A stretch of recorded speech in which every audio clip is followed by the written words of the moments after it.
Hello, hi. எல்லாம் எப்படி இருக்கீங்க? நல்லா இருக்கீங்களா?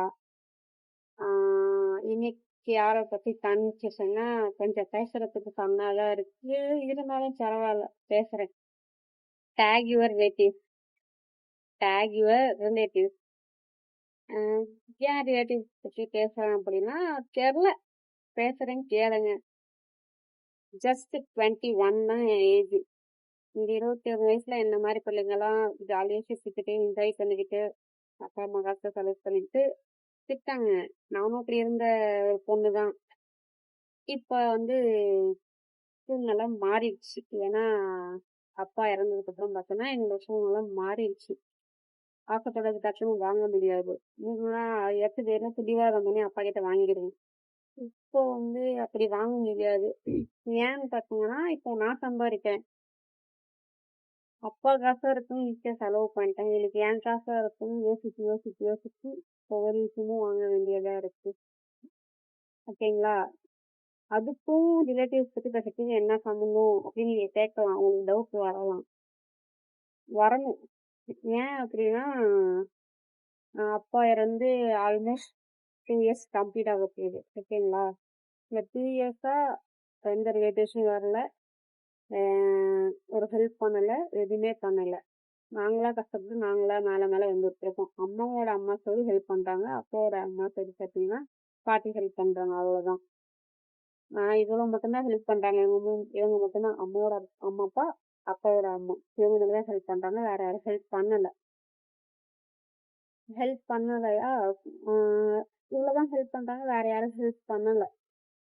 ஏன் நான் வந்து அதை பத்தி சொல்ல வரேன்னா, இந்த 2 வருஷமா அப்பா இறந்து ஆல்மோஸ்ட் 2 இயர்ஸ் ஆக போகுது. இந்த 2 வருஷமா வராத சொந்தக்காரங்கள், பேசாத சொந்தக்காரங்கள், ஹெல்ப் பண்ணாத சொந்தக்காரங்கள் இப்ப திடீர்னு எதுக்கு வராங்க? யார்ட்டையும் நான் ஹெல்ப் பண்ணுவேன் அப்படிலாம் கேட்கல. அப்பா இருக்கும்போது நான் வேலைக்கு போகல. அப்பா இறந்தப்பயும் நான் வந்து ஒரு ஒரு 1 இயர் பக்கமா வேலைக்கு போகல. ஏன்னா வந்து சூழ்நிலை சரியில்லை, அம்மாவுக்கு உடம்பு சரியில்லை, அப்படி இப்படின்னு மாற்றி மாற்றி பிளா பிளா பிளா இப்படியே என்னோட சூழ்நிலை மாறிட்டே இருந்துச்சு. மாறிக்கிட்டே இருந்துச்சு. அப்பா இருக்கும்போது நீ வேலைக்கு போ, சம்பாதி, பாரு, உனக்கு சூழ்நிலை புரியும் அப்படின்னு சொன்னதில்லை. இப்ப அப்பா இறந்ததுக்கு அப்புறமா அம்மா, பாட்டி, தாத்தா யாரும் சொன்னதில்லை. அவங்க நான் சம்பாரிச்சு அவங்களுக்கு கொடுப்பேன். ஆனா அவங்க சம்பாரிச்சு என்னை பார்த்துக்கிறாங்க. அந்த வகையில நான் பிளஸ்டு, ஃபேமிலி வகையில பிளஸ்டு. ஏன் வந்து அப்படி சொல்றேன்னா, அவங்க வந்து யார இவ்வளவு நாள் வராத சொந்தக்காரங்க இப்போ வந்து ஒரு பொண்ணு அப்படின்னு சொல்லிட்டு என்னோட அலைன்ஸ் விஷயமா பேச வராங்க. 2 வருஷமும் வராதுங்க, இப்ப என்னத்துக்கு வரீங்க? ஒரு கல்யாணத்தை பண்ணி வச்சுட்டா நான் தான் பண்ணி வச்சேன், நான் தான் பண்ணி வச்சேன்னு சொல்லிட்டு பெருமை திட்டிக்கிட்டு வரீங்களா? சொல்லுங்க. நானா இப்பெல்லாம் பேசவே மாட்டேன். நான் வந்து ஜாலியான டைப். எதை பத்தி அவ்வளவு சீரியஸா எடுத்துக்க மாட்டேன். பேச மாட்டேன். நான் உண்டு, என் வேலை உண்டு, அவ்வளவுதான் இருக்கும். இவ்வளவு சீரியஸ்டாக்கா சத்தியமா பேச மாட்டேன். நான் சுத்தி இருக்கவங்களுக்கு, என் ஃப்ரெண்ட்ஸ் சர்க்கிளுக்கே தெரியும். எவ்வளவு விஷயம் நடந்தாலும் நான் சாகர நிலைமையில இருந்தாலும் பாத்தீங்கன்னா ஜாலியா இருக்குன்னு தான் நினைப்பேன். இவ்வளவு சீரியஸா பேச மாட்டேன். என்னையும் போய் பேச வச்சுட்டாங்க. அப்படி இப்போ வந்து என்னை பாத்துக்கிறது எல்லாம் பண்றது எங்க அம்மா, தாத்தா, பாட்டி. இவங்க இவங்க யார கை நீட்டுறாங்களோ நான் யோசிக்காம வந்து பண்ணிக்கணும். ஓகேங்களா? ஏன்னா அவங்க பண்றாங்க, அவங்களுக்காக நான் பண்ண வேண்டிய ஒரு நல்ல விஷயம் இது மட்டும்தான். அதனால சம்பாதிச்சா இருக்க முடியல, நான் கல்யாணம் பண்ணிட்டா அவங்க நிம்மதியா இருப்பாங்க, நான் பண்ணிக்கணும். ஆனா நீங்களாம் யாரு ஃபர்ஸ்ட்? 2 வருஷமா நாங்க ஒண்ணுமே இல்லாம கஷ்டப்பட்டோம், அப்பெல்லாம் நீங்க வரல. இப்ப கல்யாணம் அப்படின்னு ஒரு விஷயம் பேசும்போது வருங்க. அதையும் பண்ணி வச்சு சொல்லி காட்டுறதுக்கா? தயவு செஞ்சு சொல்றேன், இந்த 2 வருஷமா எப்படி இருந்தீங்களோ, பேசாம கொடுக்காம ஹெல்ப் பண்ணாம எப்படி இருந்தீங்களோ அப்படியே இருங்க. கடவுள்னு ஒருத்தர் வந்தா ஒரு தெரியும். ஒரு சின்ன சின்ன விஷயம் கூட உங்க ஃபேமிலி பேச இருந்தா கூட எங்க அப்பா யோசிப்பாம வந்து அதெல்லாம் விட்டுட்டு உங்க வீட்டுக்கு வருவாரு. பாக்கிறதுக்கு எங்க அம்மா சண்டை போடுவாங்க, திட்டுவாங்க, எல்லாம் பண்ணுவாங்க. யோசிக்காம அவங்க வீட்டுக்கு நாய்க்குட்டி மாதிரி ஒடியாரான்னு வச்சுக்கோங்களேன். ஆனா எனக்கு அந்த மனுஷன் இல்ல. ஆனா ஒருத்தர் கூட வந்து எட்டி பார்க்கல. அப்படியாப்பட்ட சொந்தக்காரங்க எனக்கு தேவையா? எங்க சொந்தக்காரங்க வீட்டுக்கு நான் போகணுமா? சொல்லுங்க. நானும் என்னமோ நினைச்சேன். எங்க அப்பா இருக்கவங்க சொல்லுவாரு, ரிலேஷன்ஷிப் வந்துட்டு பிரேக் பண்ணிடவே கூடாது, அவங்கதான் நம்மளுக்கு கடைசி காலத்துல உதவுவாங்க அப்படின்னு. ஆனா அவருக்கு இல்ல. அவர் இப்ப இல்ல. அவர் இருந்தாருன்னா அவரே உங்கள காரி சுத்திருப்பாரு. மயர் கூட அதுல சுத்திட்டு வராது. நல்லா புரிஞ்சுக்கிட்டேன். ஒரு வீட்ல ஒரு பெரிய மனுஷங்க இல்ல அப்படின்னா, ம் ஒருத்தனும் வரமாட்டான். சரிங்களா? சொந்தக்காரங்கலாம் சும்மா அக்கம் பக்கம் கூட பாவதேசம் பார்த்து உதவுவாங்க. ஆனா சொந்தக்காரங்க உதவவே மாட்டாங்க. அந்த மாரி யாரையும் நம்பாதீங்க. நான் கெட்ட வார்த்தை பேச விரும்பல. இது யூடியூப்ல போஸ்ட் பண்ண வேண்டியதா அதனால கெட்ட வார்த்தை பேசுறீங்க.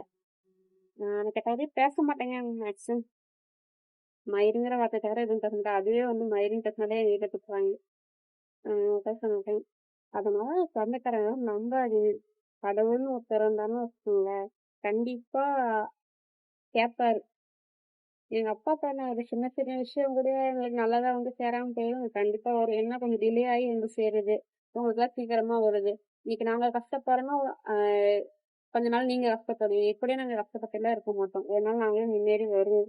அப்ப யார் யாரெல்லாம் எங்கள இளக்காரமா பார்த்தாங்களோ, அவங்க மேல நாங்க தலை ஒசத்தி நிப்போம். கனிகா ராஜா அப்படின்ற அந்த பேரை நான் காப்பாற்றுவேன். என் தங்கச்சிங்களும் காப்பாத்துவாங்க. எங்க 4 பேத்துனால பாத்தீங்கன்னா, எந்த கெட்ட பேரும் எங்க அப்பா அம்மாவுக்கு வராது. ஐயோ! நான் என் பிள்ளைய தப்பா வளர்த்துட்டேன்னு சொல்லிட்டு என்னைக்கும் அவங்க தலை குனிவுற மாரி நாங்க வந்து நடந்துக்கவே மாட்டோம். தலை நிமிர்ற மாரி தான் வளர்ந்துக்கும். கண்டிப்பா வளரும்.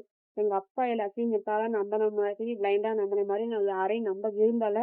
யாரையும் நம்பியும் வந்து அப்பா, தாத்தா, பாட்டி அவங்க நம்பி கூட நான் ஒருத்தவங்கள கல்யாணம் பண்ணிட்டு போவேன் ஒழிய, இந்த சொந்தக்காரங்கள நம்பி நான் யாரையும் கல்யாணம் பண்ணி போமாட்டேன். இவங்க மூலியமா இந்த அலைன்ஸ் வந்துச்சு. இவங்க மூலியமா அது வந்துச்சு. அவங்க மூலியமா இது வந்துச்சுன்னு சொல்லிட்டு சொந்தக்காரங்கள நம்பி எந்த அலைன்ஸ் வந்தாலுமே அத்தாண்டி போ மாட்டேன். எங்க அம்மா யார கை நீட்டுறாங்களோ, எங்க தாத்தா, பாட்டி யார கை நீட்டுறாங்களோ அவங்க தாராளமா கண்டுக்குவேன். சொந்தக்காரங்க வந்து போ மாட்டேன். இந்த 2 வருஷத்துல எங்க சொந்தக்காரங்கலாம் நான் யாருன்னு நல்லா புரிஞ்சுக்கிட்டேன். ஒரு தேவைக்காக மட்டும் தான் யாரா இருந்தாலுமே ஒரு தேவைக்காக மட்டும் தான் அவங்ககிட்ட வருவாங்க ஒழிய, அவங்களுக்கு அந்த தேவை முடிஞ்சிருச்சுன்னா உங்க கிட்ட பாத்தீங்கன்னா வரவே மாட்டாங்க. ஏன்னா அவங்களுக்கு தேவை முடிஞ்சிருச்சு அவ்வளவுதான். அதனால யாரையும் நம்பாதீங்க. எல்லாத்துக்கிட்டயும் ஆஹ் கொஞ்சம் ரிலேஷன்ஷிப் பார்த்தீங்கன்னா லிமிட்டோட வச்சுக்கோங்க. அது யாரா இருந்தாலும் சரி. சரிங்களா? நானே அதான் சொல்றேன் இருக்க பேசுற ஆளே இல்ல. நான் பார்க்க ஜாலியா அப்படியே கோவன்ஸ்லாம் எடுத்துட்டு போற ஆளு. வருவேன், நான் வாக்குல இன்ஸ்டால போஸ்ட் போடுவேன். இப்படியேதான் என் பழப்பு வரும். இவ்வளவு சீரியஸா நான் பேச ஒரு 1 இயர் பேக்லாம் நான் இப்படிலாம் இல்லவே இல்ல. நைட்லாம் எனக்கு தூக்கம் வர மாட்டேங்குது. ஏன் நம்ம இப்படி இருக்கோம்? எதுக்கு இப்படி நம்ம இருக்கோம்னு சொல்லிட்டு தூக்கமே வர மாட்டேங்குது. நம்ம அப்பா இருந்தா இப்படி இருந்திருக்க மாட்டோம்னு சொல்லிட்டுலாம் சில டைம் தோணும். ஆனா உயிர் போற நிலைமையில இருந்தாலும் சொந்தக்காரங்க மட்டும் நான் நம்பவே மாட்டேன். அது மட்டும் இது வந்து கோவத்தினால சொல்ல வார்த்தை இல்ல. மனசு அவ்வளவு வலி ரணம். அது மூலமா வர வார்த்தை. வேற என்ன சொல்றது தெரியல. பார்ட் 2 நெக்ஸ்ட் வரும். அது வேற மாதிரி வரும். பாருங்க. பாய்.